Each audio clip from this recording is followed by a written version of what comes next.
All right. If you missed us, we are back on a Monday after another couple week hiatus as a result of another child on my side. So I do apologize for the couple week delay, but those parents out there might be able to tell you that you need those couple weeks. But I'm happy to say everything's going well here, and we're back talking Big Four hoops, and I'm excited, Mike, as we get into the middle of February here. I'm excited to be ready. I'm excited to be back here in another home stretch of another college basketball season, talking about all four teams. Yeah, this is where it matters. February stretch. This is where conferences get tight, where you have a chance at making a run. And for the first time this basketball season, one shining moment randomly popped up on my iTunes. So that's normally a sign that things are about to get serious. And I'm not going to have my fingers crossed, but sometimes that means when it randomly happens that my Bobcats or UB are about to make a tournament appearance. So let's hope that's some good news for the rest of the Big Four. Yeah, the Big Four season got about 3 weeks left in the regular season, respectively, give or take a couple days either way before conference play starts. Or, I'm sorry, conference tournament play starts. The Metro Atlantic, normally the first conference to open up the tournament play, followed by the MAC and Atlantic 10 after that. And the Atlantic 10, Mike, that's where we'll start today's show. And we'll talk about those St. Bonaventure Bonnies. 13-13 currently, Mike. It's been a couple weeks since we've spoken, so we have a little bit to catch up on. So let's back up a little bit. Last time we spoke, Mike, we had talked about we had a lot of games played in this moment. Let's just say that. So it started with a unfortunate home loss to Fordham, but followed that, Mike, with 3 consecutive wins on the road to open up at VCU, a 4-point win at Richmond, and then a 9-point home win against Dayton. Things were looking great. Everyone was high. I thought that we were going to talk on that following Monday. It didn't work out, but here we are talking the next week, Mike, and what a change 2 weeks can be. And it's seen the Bonnies lose 2 in a row, by 6 at home against LaSalle and by 2 at Duquesne. So 13-13, conference record of 7-6. Mike, when they were at 7-4 after the Dayton game, I think me and you were both maybe thinking, top 3, top 4 seed maybe, which is also important in that Atlantic 10 conference tournament bracket. But 7-6, 13-13. I know these 2 losses might have you feeling a little bit down, Mike, especially the most recent one to Duquesne, where they only scored 54 points. But where do you stand right now on Mark Schmidt and the Bonnies? It's just frustrating right now. I had a tweet after they had the win against Dayton that never doubt Mark Schmidt. February is when the Bonnies get rolling, and I felt pretty confident at that point after the 3 straight wins over VCU, Richmond, and Dayton. That was a strong stretch against 3 of the better teams in the conference. And to then respond to that with a home loss against LaSalle and a road loss against Duquesne has been pretty disappointing. But that's kind of the story of the St. Bonaventure season. It's been a roller coaster, up and down type year. I wouldn't say the season has been disappointing, because I think this is pretty much what we expected, the ups and downs. It just had appeared that they might have turned a corner, and I was hopping on that bandwagon that they were starting to find themselves and figure things out at the right time of the year. But a little premature. Doesn't mean that they still can't have a decent stretch run. KenPom right now doesn't think that's going to be the case. KenPom has them going 15-16 overall and 9-9 in conference play.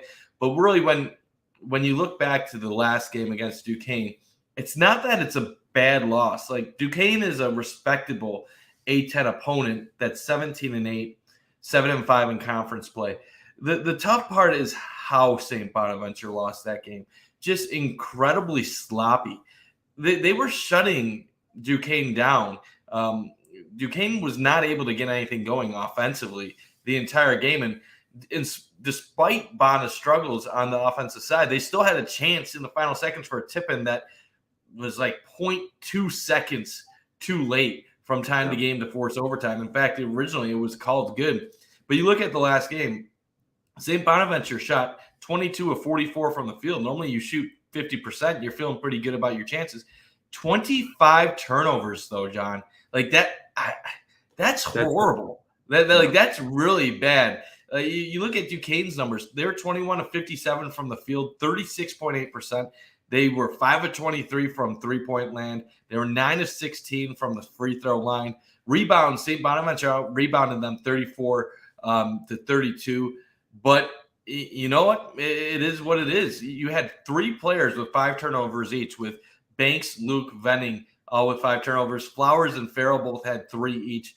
When you have your starters combining for 21 of the turnovers, I don't know what to say, John. That was a bad performance. Losing to LaSalle at home, I think that's a bad loss as well. LaSalle is one of the lower teams. This was supposed to be a rebuilding year. Yes, they have Fran Dunphy back, and you have Joe Mahalik, who's a special senior assistant on that staff. So nice to have one of the great A-10 coaches from Temple and then previously at Penn come to the house, and have Joe Mahalik, the former Niagara coach, there. But I just want some more consistency out of St. Bonaventure, and it just doesn't seem like we're going to get that prior to the end of this season. What concerns me, Mike, is when they lose games against, called the bottom half of the league at home. Their road and neutral floor record is bad. All right, they're 3-10 this year when they're on the road and on the neutral floor. They're 10-3 at home. And when you lose a game to LaSalle, you have to take advantage of that opportunity. You had Dayton come to town, one of the best, if not the best team in the league, and you beat them. And quite honestly, Mike, they dominated. Dominate might not be the right word. They controlled that game. They were in control of that game at home. And then you bring LaSalle in, and you give up 76, which is one of the most points you've given up in a while, outside the 79 you gave up to Fordham. But you've now lost to LaSalle at home, and you've lost to Fordham at home. And I know Fordham, we've talked about Fordham a little bit. Their record is a little bit inflated. They do seem to be a quality basketball team. Better than what we thought when we first talked about them. Definitely better than what we thought. Better than what the original metrics were telling us. They definitely did not have any good quality wins, which made us to believe that maybe that was a little inflated.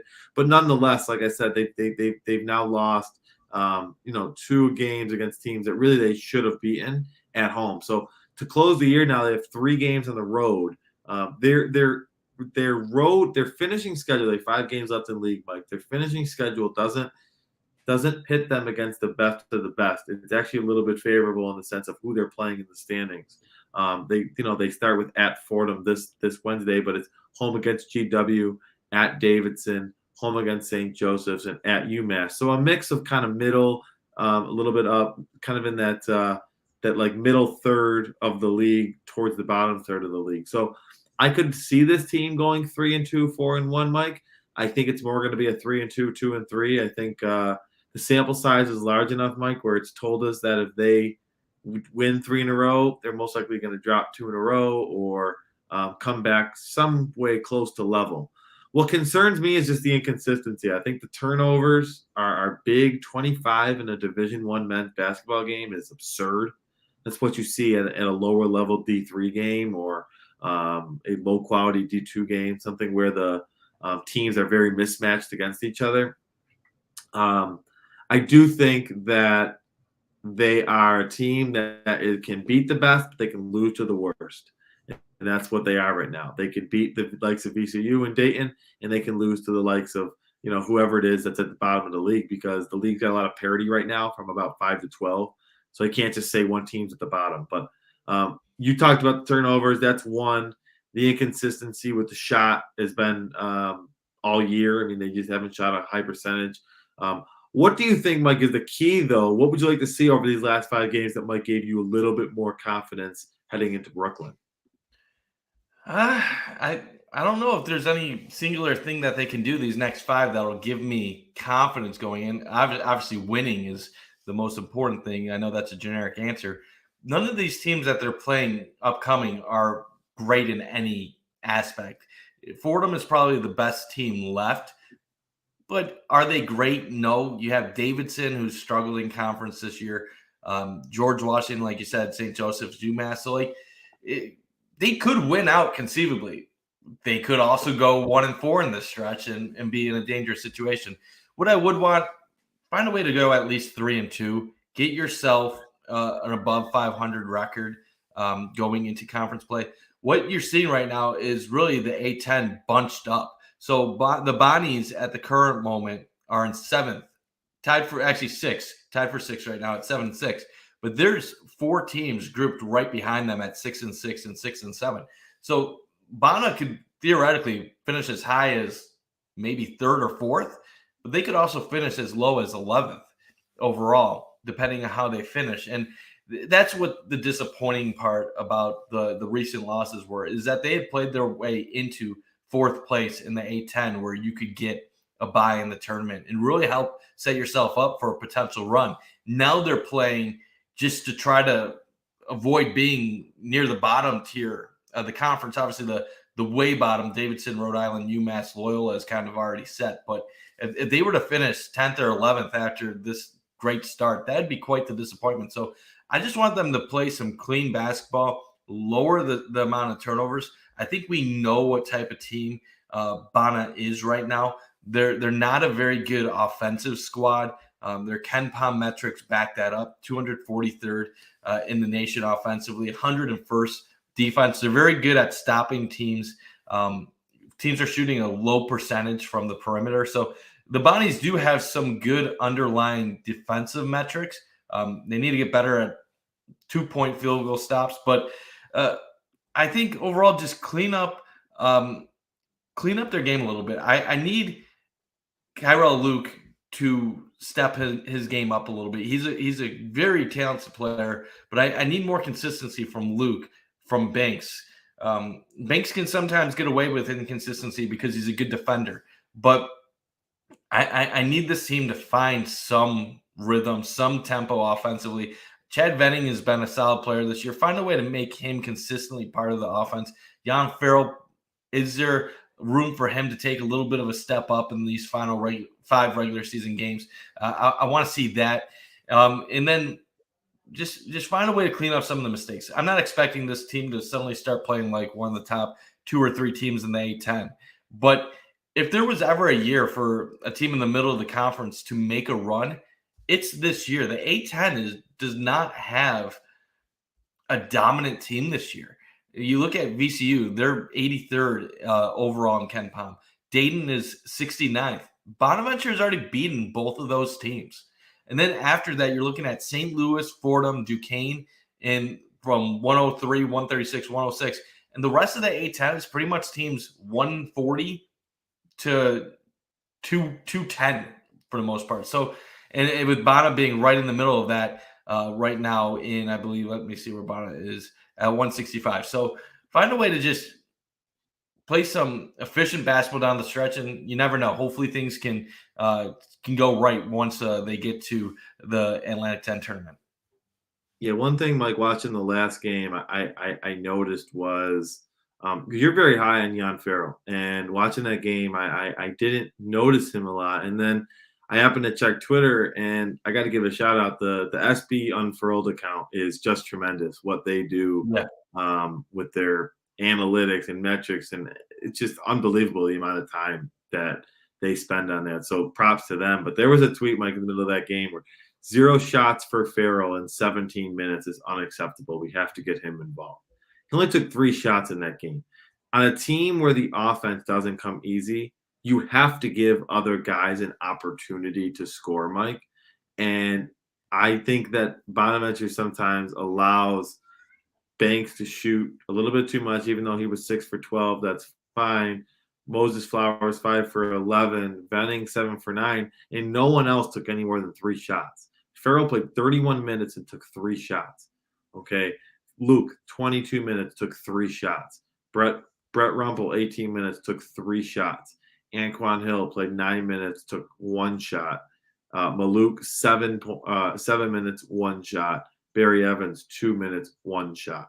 So I think you got to find a little bit more for Jan Farrell. He is a talented guy. In 31 minutes, he's got to make more of an impact offensively. I know he had a decent game, and he had seven rebounds. He had 3 assists. He had a steal, and that's all well and good. But when you're only putting up 54 points, that stuff doesn't matter as much because you have to be able to score to win basketball games. The only team in the league, only team in the country that can get away with games in the 40s is Virginia.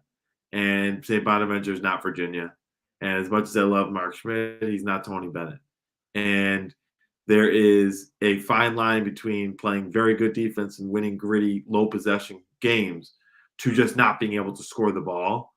And that's where Bonaventure's teetering on that line in these games where, yes, they're playing good defense and yes, they're gritting, really playing gritty in these games, but they're also really struggling to score, Mike. They're not Yeah.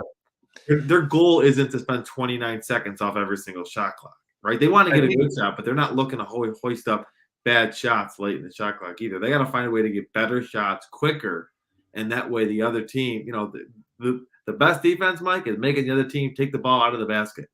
And when you score, you slow the other team down as well. Yeah, absolutely, John. I think one thing that's important to note too is since 2019, St. Bonaventure has had very slow tempo rates across the country. So since the terrific senior class that now is scattered all across the country, they've been playing slower basketball. Now, prior to that, they played with some pace. But you look in 20. Let me just pull this up. 2019 season, they were 330th in adjusted tempo, 337th in average possession length. The next year, they were 301 and 294 in those numbers. 2021, 320 and 317. But here's the key. Adjusted efficiency offensively that year, they were 55th. In defense, they were 20th. And then in 2022, even though they were a little bit faster offensively, 254th in tempo and 214th in possession length, they were 65th in offensive efficiency and 91st defensively. What's happening this year is they're still playing very slow, but they're not as efficient on either side of the court, which is to be expected. And then I also have the question when you have a bunch of new players on the team, who's going to be the alpha? Who's going to be the guy that wants to take those shots? And obviously Daryl Banks is a person that wants the ball in his hands. He wants to put up shots, and he is a quality player. But he's a guy that if had he played at a better school or a bigger program, he would not be putting up double-digit shots per game. He's not that quality of player where I feel comfortable with him putting up 15 to 20 shots on a given night. But that's what he's being asked to do at St. Bonaventure. And yes, Kyrell Luke didn't put up a ton of shots his last game, but he's a guy that's forcing up a lot of shots too. And you look at Banks, he's at 36.9% shooting, and Kyrell Luke is at 34.4% shooting. Yes, Banks can put up a lot of threes. That's going to lower the percentage overall. So there is the point when you're putting up a lot of threes, it's sometimes okay to shoot a lower percentage if you're going to hit 33, 34% of your threes. But at the same point, who else is asking for the ball? I think we know Venning is. At times, I don't know if Jan Farrell is aggressive enough at times putting up his own shots, or maybe it's a tentativeness. You look at him overall, he's shooting 44% on the year. So that's a decent field goal percentage, something that you'd like to get even higher, but decent percentage. And then Chad Venning is 57%. So maybe the key is switching things up and trying to find a way to get Venning more involved and more touches down low. But I think at this point, you pretty much are what you are. You're not going to make any significant changes from mid-February to the A10 tournament. Really what it's about now is just solidifying what you are and hoping that you get hot. I think that's it, Mike. I think it's they're hoping that they get St. Peter's Elite Eight run Daryl Banks. I think they're hoping that these guys get hot and they can run the same offense and just knock down some of these shots as well while continuing to play solid defense. So, Mike, I'm going to go out with a little prediction here and say that this team finishes 3-2 to end the year. Probably ends up with the 5 seed, maybe 6 seed. Like I said, our friends over at SB Unfurled, they say that a 4-1 finish all but guarantees the 4 seed. A 5-0 finish could see them sneak into the 3 seed. So I don't have the 3-2 metrics up and where that would leave them, but just by looking at the standings and diving into who they would beat and so forth, I would say it puts them in that 5 or 6 category, which I think is kind of where we thought they might be, before the year. So I think all said and done, um, you know, probably going to be right where they, right where they should be. Just they just zigged and zagged a little bit more than we thought. Then to get there. So Yeah, absolutely. all right, let's transition now over, Mike, to the Mid American Conference. So let's talk some UB hoops. UB 12-13, 6-6 conference record, 9-4 at home, equally as 3-9. I'm sorry, yeah, 9-4 at home, 3-9 on the road. So, Mike, very similar story, like very similar type season for UB, minus the big wins over the top of the league. So minus the VCU and Dayton quality wins over their respective counterparts in the MAC. But Mike, we watched that game against Kent State, and I know we have a few games prior to talk about, specifically the close road loss at Kent State, and then a blowout loss at home against Akron, 2 wins over Western and Eastern. But I want to talk about this last game, Mike, on Friday against Kent State at home, in a game that I thought they were going to win, and unfortunately let it slip through their grasps at the end of the game, losing 72-65. Mike, I want to get your initial thoughts on what you thought of that game. I know we texted a little bit during that game, but give me your thoughts on what you saw on the floor in Buffalo on Friday night. God, I saw a wasted opportunity. That's what I saw, John. It felt like going into the game and in the early moments of the first half that it was a game that was UB was poised to not only continue their hot play, but pull a good MAC upset to kind of get them in rhythm heading down the late stretch of the season. And as the game went on and on, we unfortunately saw more of the norm from UB this season, a team that just is outmatched and doesn't seem to have answers to what opponents are doing to them at times. Kent State is a very good team, John. We both know that. Like we've seen Kent give battles to Gonzaga on the road, Houston on the road, Charleston on the road. This is an above average MAC team. This is not one of those teams where you look at them and you're like, yeah, they're good for the MAC. No, Kent is good regardless of what league you put them in. Correct. And they are Correct. elite. They're elite defensively. Their metrics have them as the 33rd best defense in the country out of 363 D1 schools. They're 14th best at forcing turnovers. I don't know how much it is per game, but I think I heard something earlier in the year, like 18 turnovers a game they force. They're good at limiting your field goal percentage. They're 42nd in that. Every single metric percentage-wise, they hold people down. What's frustrating is that UB was seemingly clicking early in the contest. They did have certain things going. It was the unforced errors that really bugged me because Kent's going to get hands on in the lanes, and Kent's gonna force turnovers just by playing quality defense. Don't give them freebies. Don't give them easy ones where you're just throwing it out of bounds or you're just lackadaisical and not focused. And I felt that UB kind of just came unglued towards the late part of the first half, and then in the second half things just fell apart. And then also the defensive rebounding was horrible by UB.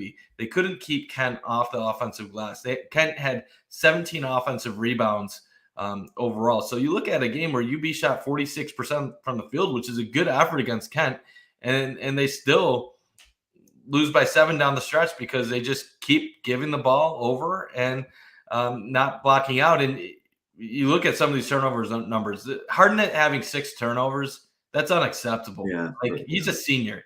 Got to know better. Isaiah Adams with 5. Armani Foster with 3. Zid Powell with 4 off the bench. And when I look at this team right now, we were all high on Curtis Jones and Zid Powell earlier in the year, and Curtis Powell can score with the best of them when he's hot, but Curtis Jones is not consistent on a game-to-game basis. Zid Powell can make some dynamic plays, but he's also capable of some really poor basketball at times, and it's it's frustrating, John. I know I'm going on and on, but you see a team that when they're playing their best can go on the road and beat Ball State by 26, and then they're capable of losing to teams like Miami, Ohio, Central Michigan, and now you had a chance to get a win against Kent State, and your next two games are on the road at Ohio and at Akron. You Yeah. lose both of those games. Next thing you know, you're sitting 6-8 in conference play, and you're looking at a first round matchup in the MAC tournament against probably Kent State, Toledo, or Akron, and don't like the odds of any of those matchups in Cleveland. So if UB doesn't find a way to get things going to somehow get in that 4-5 game, it might be a one and done in Cleveland for this Bulls team. Yeah, and if I'm not mistaken, Mike, do eight teams only make it to Cleveland now, correct? Only 8 teams, yeah. No more campus playing games, which is good and bad. It's good because the top 8 truly do um, deserve to be in Cleveland. You're not having situations like Jim Weitzel's first year where UB is a 5 seed hosting Miami, Ohio, and a crazy upset. And that was some of the fun of March, having Yeah. upsets. But then you have a Miami team that's playing in Cleveland where no one literally travels for them, and one of your fan bases that would have sent some fans to Cleveland to watch the MAC tournament is gone. So there was a year. I'm an Ohio grad where OU was the 9 seed in 2009-2010 season, and they rolled their way through and they ended up winning the MAC tournament, winning a first round game. But how often do we see a non Yeah. top 5 seed win the MAC tournament? Yeah. It's very rare. The reason I ask, Mike, is because they're currently sitting 7th, 2 games above the 8th and 9th teams. But 2 straight losses, hypothetically could put them in danger of teetering on that number 8 seed. I think the odds still favor them to get into the MAC tournament, but it's crazy to me that we're sitting here talking about it as not necessarily a foregone conclusion. We can assume that it's trending that way, right? And that things would have to happen. They would have to lose, to Miami of Ohio, to Northern Illinois, to Central Michigan. But, at Ohio, at Akron, at Toledo, UB is going to be an underdog in all 3 of those games. Okay. So if they lose all 3 of those and they have to win their other 3 games, and 4 of the 6 to finish are at home. Like, I'm just kind of throwing out worst case scenario. I hope it doesn't happen, but I am throwing out worst case scenario. That game against Central Michigan is going to be big because they're one of those 4-8 teams that is behind them. But I actually want to say something positive about the Kent State game, believe it or not. One thing that really impressed me about that game was early on, Mike, the creativity offensively that I saw from Jim Weitzel. And I don't normally see that. I see a lot of standing around. I see a lot of dribble handoff, high ball screen, 2 guys in the corner. Just offense that just doesn't get it done with average talent. Okay. And I mean average respectfully.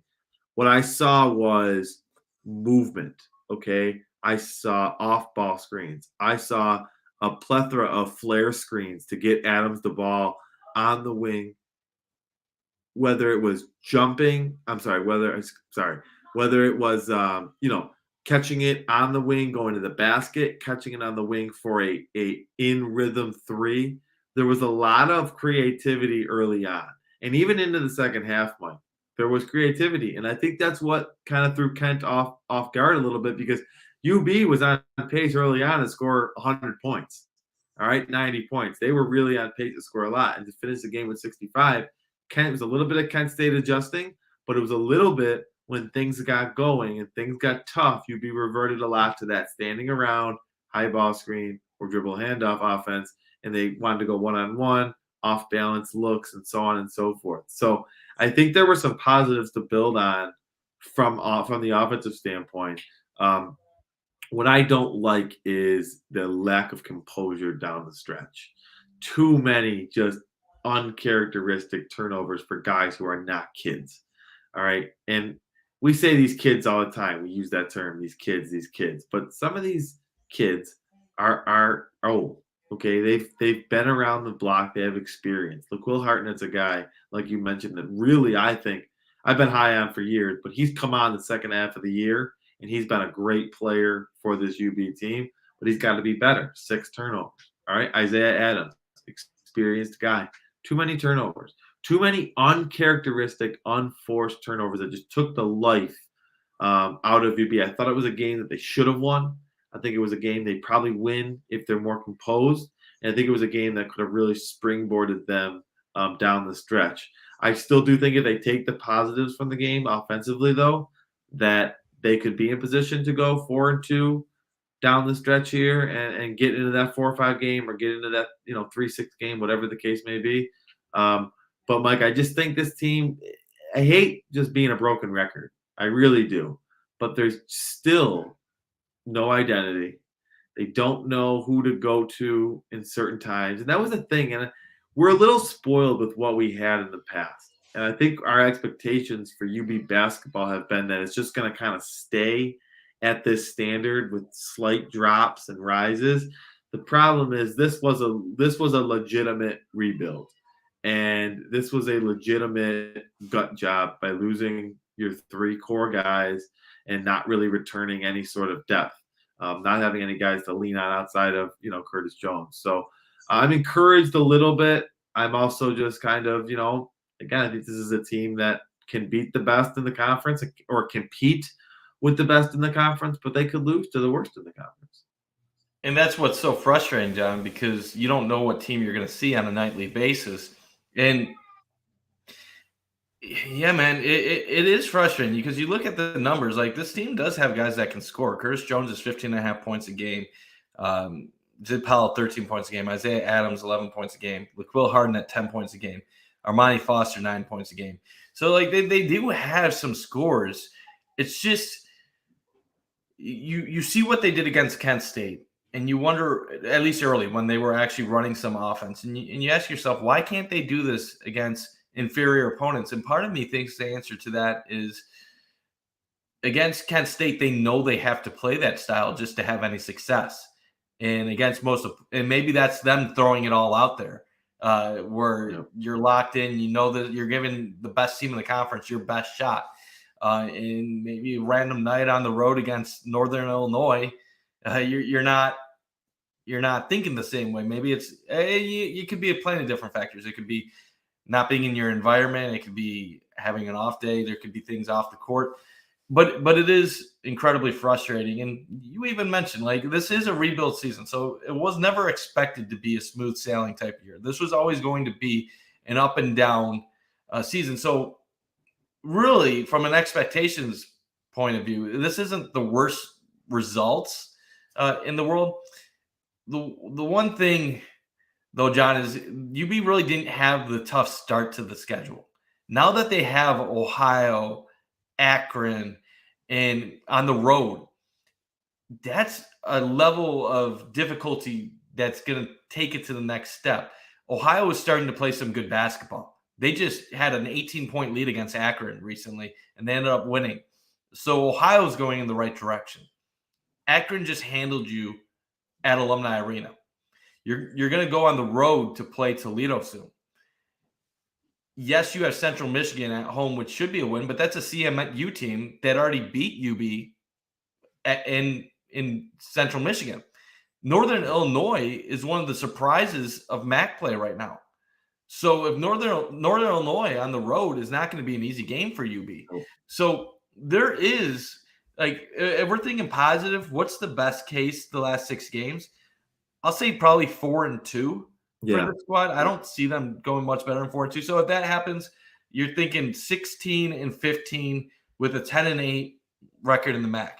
Realistically, I'm going to say Akron and Toledo are losses.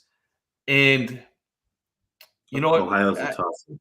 I think Ohio is going to be a loss for UB, but I'm not going to predict it just because I'm a fan of both teams, and it puts me in a difficult difficult spot where what am I picking with my heart, my head? It's tough. I'm always wrong when I pick that game. But I feel like it favors Ohio being at the Convo. And then Northern Illinois, I think that really will be a difficult game for UB as well. Yeah. I'll say they'll split Northern Illinois and Ohio. They'll win one of those road games. So I'll say 3-3 down the stretch. That'll get them to 15-16 overall and 9-9 in conference play, which some fans will take and say they're being entertaining. They're playing some fun games, but the expectations have really taken quite a drop in recent years. And one thing I don't think gets discussed enough, and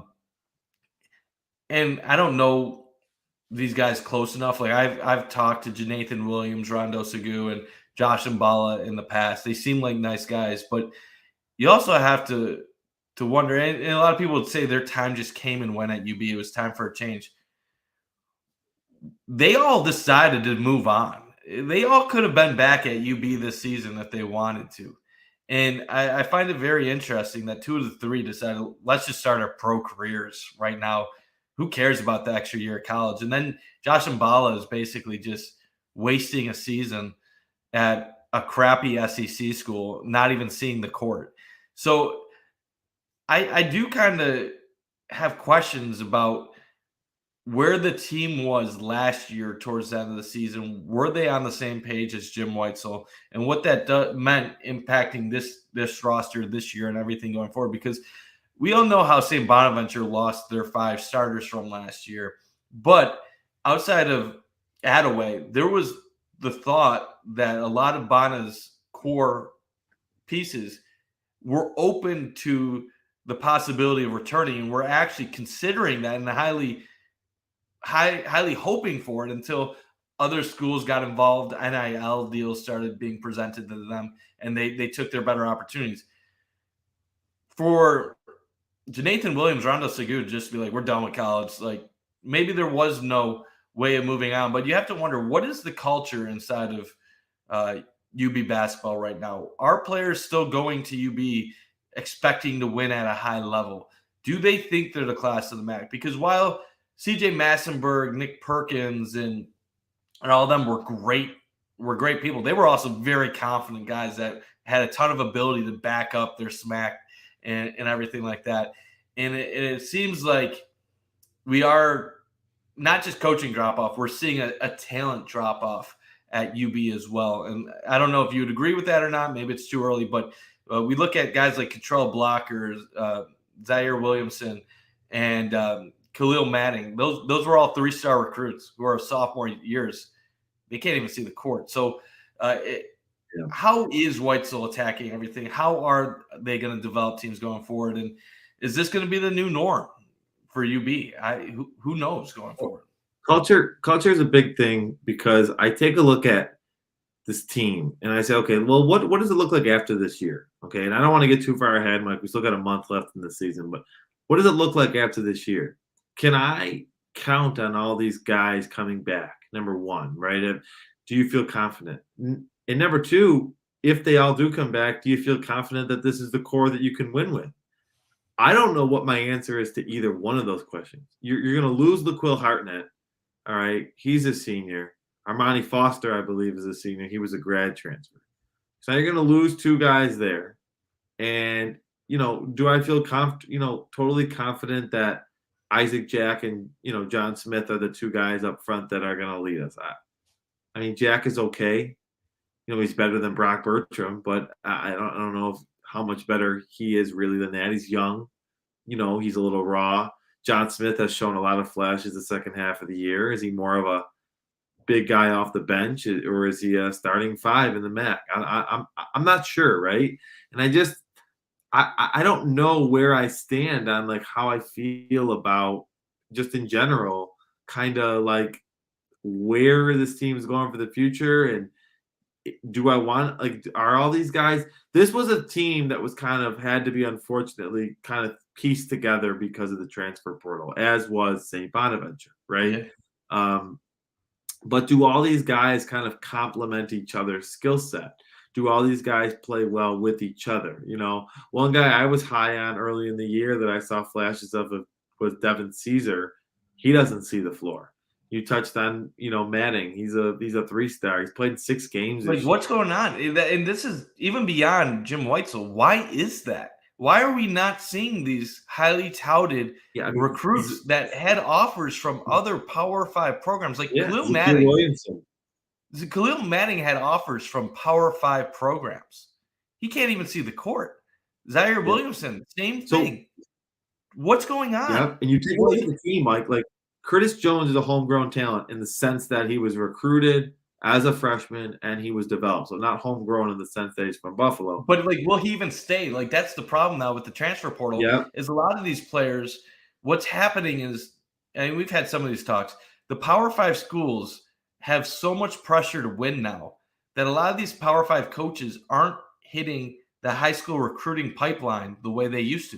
They're yeah, looking at the top mid-major talent yeah, to replace their yeah, outgoing, and so a guy like absolutely. Curtis Jones, who Yeah, has 2 great years in the MAC or a great sophomore in the MAC, some program like Clemson or Georgetown or Seton Hall is gonna wanna take him to be their yeah, starting point guard yeah, next year. exactly.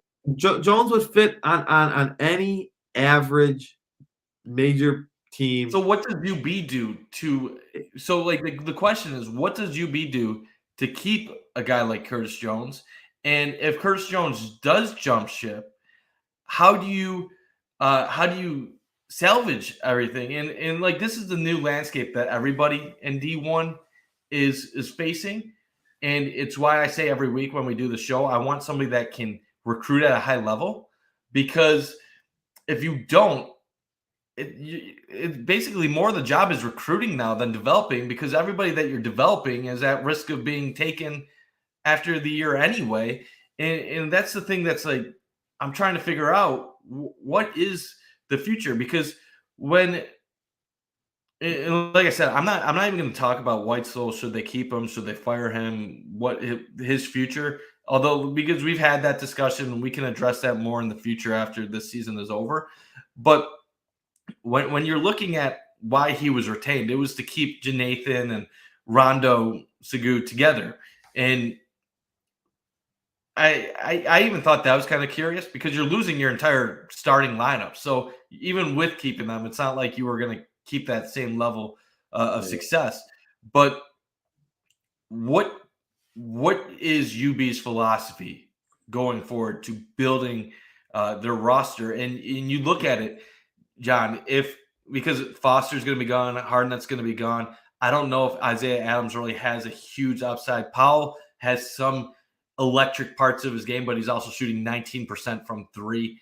Curtis Jones is your most rounded player, but he also will be a target to power programs potentially trying to steal him. And then you're looked at and you're basically back to hoping Isaiah Adams and Zid Powell can carry the team alongside Yeah. Isaac Jack, and then all those 3-star recruits that we're talking about that haven't shown anything unless you bring in some new guys. So I guess where I struggle with UB is how are they going to get better It's going almost forward? like they are hanging on to the glory days of Oates, and they're just holding on, and they just don't want to let go, and they just hope that they could muster up enough to re-energize it and reshape it back to where it was.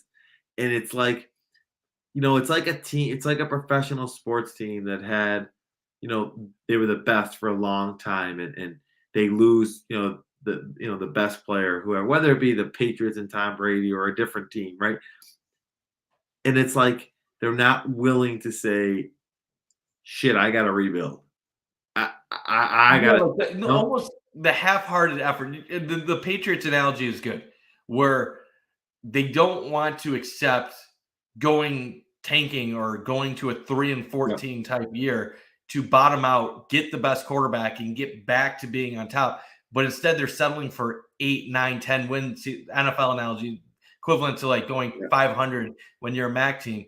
And that might be not that that's what UB needs, but it's almost like give me a full roster reset. fresh take. Yeah. Maybe it takes a couple years and you rebuild it from within.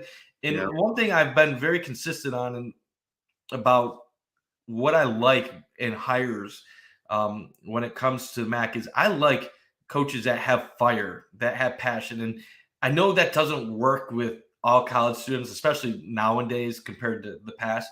But when I look at Akron, they had Keith Dambrot. That guy had flames in his eyes. But Keith Dambrot was also great at recruiting. He knew that Akron was not the best institution. It's not really a great place overall outside of LeBron James. It's not the best campus.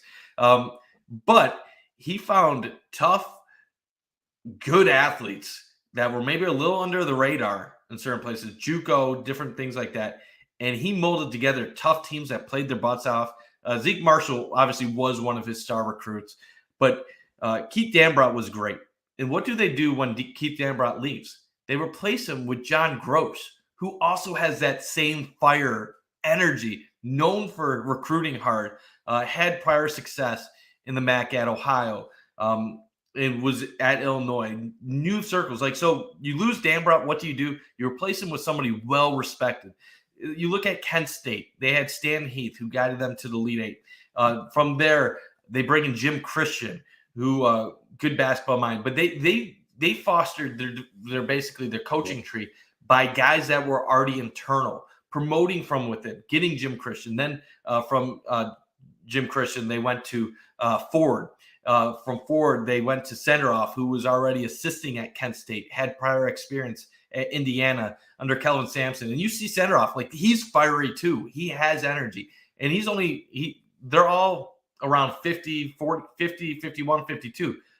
But Kent State, same way, not the most desirable campus, not the greatest area, but they recruit the guys that they need that are going to play with that tenacity. They get length, they get athleticism.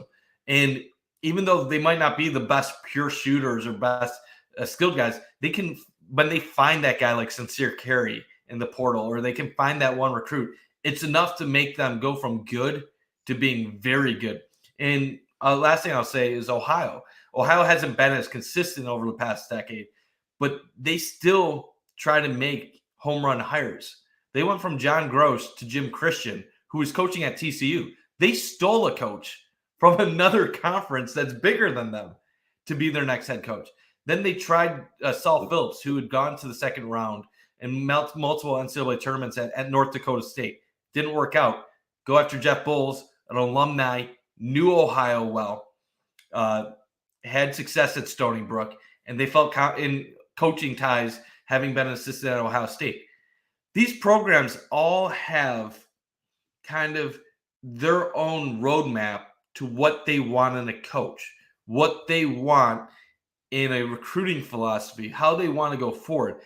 What's so troublesome for UB is that it looked like they were developing that, and then we're like, you know what? We're just going to go against the grain. We're going to do this. And I know some people would say they followed the internal hire strategy where they went from Oates, who was under Hurley, to Weitzel, who was under Oates. Weitzel is not the same when you're talking internal hire. Hiring somebody on the plus side of 60 who had already been a failure for 8 years at a Horizon League school, who was actually fired from the school with the administration saying he wasn't good enough recruiting to bring Loyola to the level it needed to be. Like, that literally was one of the things that they fired him for. Wasn't good enough recruiting. Where is the identity? UB needs to discover, or maybe they have already, and this is just their way of accepting. UB needs to figure out, what is our basketball program? What type of teams do we want to be? What type of athletes do we want to recruit? What do we want that environment to be at Alumni Arena on a nightly basis? They need to figure out what they want that to be. Yeah. And if they're content with being what they are, they can go back to the days of Reggie, and you'll have a good season every once in a while. You'll have shots at making that NCAA tournament, but you're never going to have that nightly energy. I know and I'll be done with this in a second. I'm sorry for going on and on, John. We always talk about how we were so lucky to have Nate Oates. We were lucky to have Nate Oates, but that was also because we did the work to bring in a guy like Nate Oates. Bobby Hurley already got everything in motion before that. Nate Oates continued it and took it to the next level. They just captured the energy and the potential that was already at UB. Yep. UB needs to find that person that can rediscover that energy. And that's what it's going to take. Ohio has found it at times with Bowles. Akron has refound it with Gross. Kent State has it back with Senderoff. UB is no different than any of those schools from what they should be on a year-to-year basis. UB should be in the top 4 with those schools every year. Yeah. You said a lot, and you're not wrong. I know. I'm sorry, John. I know that was long-winded. No, and unfortunately, you're right. They have to find an identity, and I think that is a conversation to be continued. After we see how this finishes out. I do want to give a little shout out to. We talked about, unfortunately, Josh Mballa hasn't, struggling to see the floor at Ole Miss, but Rondo Sogu is playing professionally, and he's averaging. You know what? Those were his college stats. So I'm actually not real big on where Rondo Sogu is playing right now. He's playing for the AE Psycho Athens. So he has played in, looks like, 4 games. So not doing a whole lot. John, what's the rush? What was the rush? The what? The rush. What was the rush? Well, you could say for Williams. Williams has started all 20 games in the G League. He's averaging 15.5 points a game. He's shooting 54% from the floor, 40% from 3, 5 rebounds a game, 2.2 assists, a steal, and a block. You could say Williams' decision might have been right based on just the size and athleticism that he has.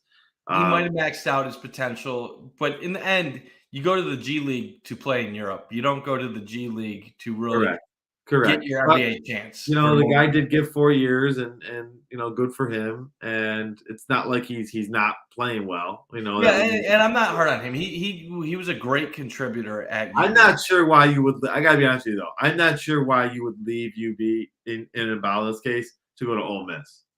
I get like a guy like Tom Welch, right? Everybody else left. Screw it. I'm going to Alabama, right? Lofton, Florida. Sure.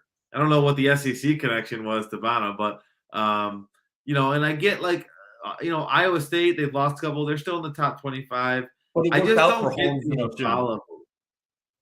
Pardon me? But yeah, it worked out for Osuni. It worked out for Holmes.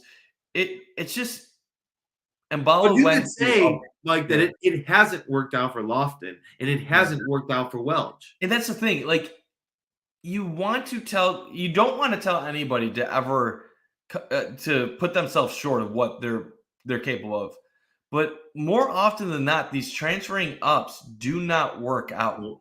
They do not, majority of the time. And yes, for every Mark Sears and Jaron Holmes you have a Josh Mballa, or you have a Jerron Simmons, who, luckily for him, when he went to Michigan, he at least caught on to the coaching side of things, and he's coaching there. But he went from Jaron Simmons, when he was at Ohio, went from an all-MAC caliber player to a guy at Michigan that was seeing 2-3 minutes a game. And Josh Mballa is at one of the worst SEC schools and can't even see the court. And just sometimes I think people want to believe that they're better than what they truly are. And there's nothing wrong with that. But Josh Mballa was at Texas Tech, couldn't see the court. At UB, he flashed a lot of potential, but he didn't end up – it wasn't like he was killing the MAC at the end of his career. He went through a lot of struggles in the MAC. And then to suddenly think, I'm going to transfer to the SEC school and I'm going to get a huge opportunity. It's being naive a lot of times. The reason why Jaron Holmes and Kyle Lofton and Osun Osuni are all starting for power conference teams right now is because they were part of a top 25 St. Bonaventure team and took them to the NIT Final Four and the NCAA tournament. Like they had all proven at the highest level that they could compete with the best in the country. Yeah. When you're playing at UB and you're playing against Western Michigan on a nightly basis and you can't even dominate Western Michigan, what is in your head that makes you think like something I'm going to go to an SEC school and be impactful? Yeah. Yeah. Yep. I hear you. But Mike, we got about 5 minutes before I got to go be dad again for the night. Let's hurry up this. Yeah.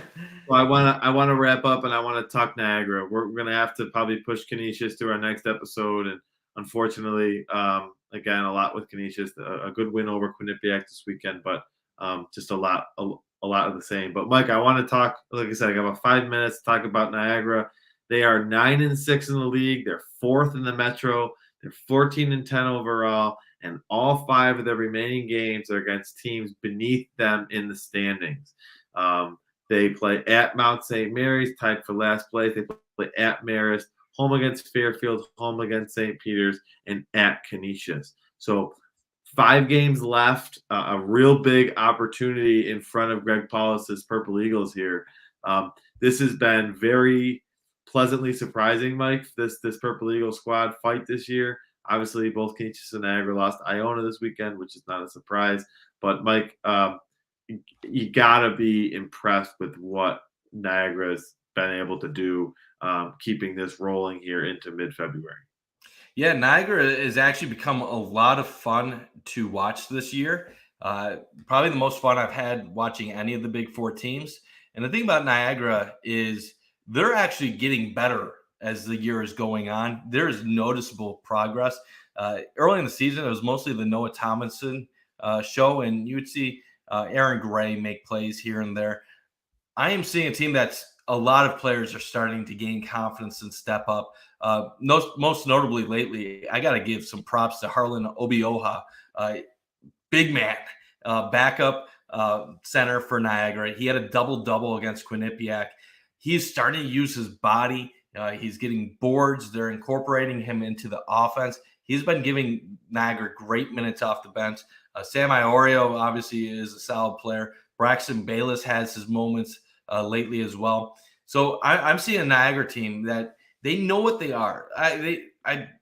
They're not the most talented team in the world. The metrics certainly don't back them up as a top team overall, but they can compete with almost anybody in the MAC outside of Iona. If you asked me to do the tiers right now in the Metro Atlantic Athletic Conference, Iona is number 1 by themselves. I don't care about any other team that is close to them conference record-wise. Siena, Ryder, you could go on and on, Quinnipiac, Niagara. No one is touching Iona overall. But if you ask me who is right behind them in that tier, I would say that Niagara is just as good as Ryder and Siena, and they've already swept Quinnipiac. So I would say Niagara is firmly in that tier 2 right now. They're playing great basketball. The question is, can they finish out the year? Mount St. Mary on the road might be tough because it's a road matchup, but you got Marist, Fairfield, St. Peter's, Canisius. I'm not going to assume that. I mean, they could win all 5 of those games. Yeah. They won't, most likely. They'll probably drop a couple, and I hope they avoid disappointing losses. But realistically, I'm hoping they can somehow go 4-1 down that stretch. Worst case scenario, 3-2. 17-12, definitely on the table. 18-11 possibility if they can keep this roll going. Yeah. This is a Niagara team that you're seeing what a good coach, how he makes a difference. And Greg Paulus is starting to find himself and really take this program to a point where they're playing competitive, not in the best version of the MAC, but they're playing good basketball in a league that's historically been a decent mid-major. Yeah, and Mike, the passion and the energy from the players is what stands out to me. X's and O's wise, you're right. They aren't the most talented. They aren't the most efficient. But the ability to get on the glass, the ability to get buckets when it matters and stops when it matters. And they were down 10 at half to Quinnipiac, Mike. and you know, 17 in the second half. yeah, came back to tie the game and scored 18 in the overtime period to win. Um, that just speaks to culture, and we talk about maybe the lack of culture with UB, and this just speaks to what Greg Paulus is building. Now, the hope, Mike, is that this can result in better quality talent accompanying or coming with Greg Paul and building with the culture, because culture is important, but eventually the talent has to match the culture, and then everything rises, right? Then you become an Iona, or you become what you're even not the Rick Pitino version of Iona, but you become the Tim Kluse version of Iona, and you become the version of Iona that constantly had very, very good talent. It was all homegrown. It was all brought in, developed for the most part, right? And every year it was like, okay, who does Iona got coming up now? Or who does Steve Masiello at Manhattan got coming up now? And who's going to win Player of the Year? Is it going to be from Iona or Manhattan? If you threw Barron out of the picture, right, it was going to be one of those two guys. So that's what I like from this team. It's what I like from Paul. It's what I like from the guys on the floor, because you look at them and some of these guys don't look like the greatest players. And sometimes, the shot looks a little off or the offense is a little rushed or whatever, but they play hard. And Mike, it's the opposite of what I saw with the UB team against Kent State. This Niagara team down the stretch in close games makes the right decisions more than not. They don't always win the games, but they make smart decisions. They get good shots. Whether they go in or not, it's a different story. Well, that's been part of their improvement this year. That wasn't always the case throughout the season. They were Correct. blowing leads for a good part of the year, Yeah. but in recent weeks they have gotten better. You look at the stretch where they had the 4-game losing streak against Manhattan. That was a 5-point loss, 6-point loss to Siena, 2-point loss at home against Marist, and then a 3-point loss to Ryder. Then they responded by beating St. Peter's by 2, beating Manhattan, coming back in the second half against Canisius at home in an important rivalry game, finding a way to take down Siena. And then the Quinnipiac 17-point comeback was an impressive display. I'm not going to take too much out of the Iona loss because obviously Yeah. I've said what I've said about Iona. What I will say about Niagara quick before we wrap up is I do think they are starting to find some guys. In the past, they were building to basically a climax of a one-season run, and then they would have to rebuild. Right now, when you look at Aaron Gray, he's a sophomore. You look at Obi Oha, I think that's a forward that they could build around, who's young as well. They have some players that have potential. Greg Paulus has shown that he's also willing to go after transfers and other guys in other ranks to bring up as well. So I do think there's some potential there. The Joe Kasparis, I can't even say his name right now. Joe Kasparik has had some struggles, obviously transfer from lower D1 level, but he does have moments at times. Wish he would clean some things up, but overall, I'm excited about this Niagara team. I'm hoping they can finish in the top 4 and maybe make a run once the MAC tournament does come here. And the last thing I will say, you talk about top-end talent. Noah Thomason is a top-end talent. Some of the shots he can make on a nightly basis is very impressive, and he is one of the best players in the Metro Atlantic Athletic Conference. Yeah. So, Mike, 5 games to close the season for Niagara. We'll see what they can do to really solidify their spot in potentially that top 5 position in the MAC. So we're going to wrap up this week's episode of Talking Big Four Hoops. I do appreciate everyone for tuning in, and we will be back next Monday to break down the week that was, as we, like I said, count down the number of weeks until conference play. So he's Mike Bunt. I'm Jonathan Snyder, and we'll see everybody next Monday.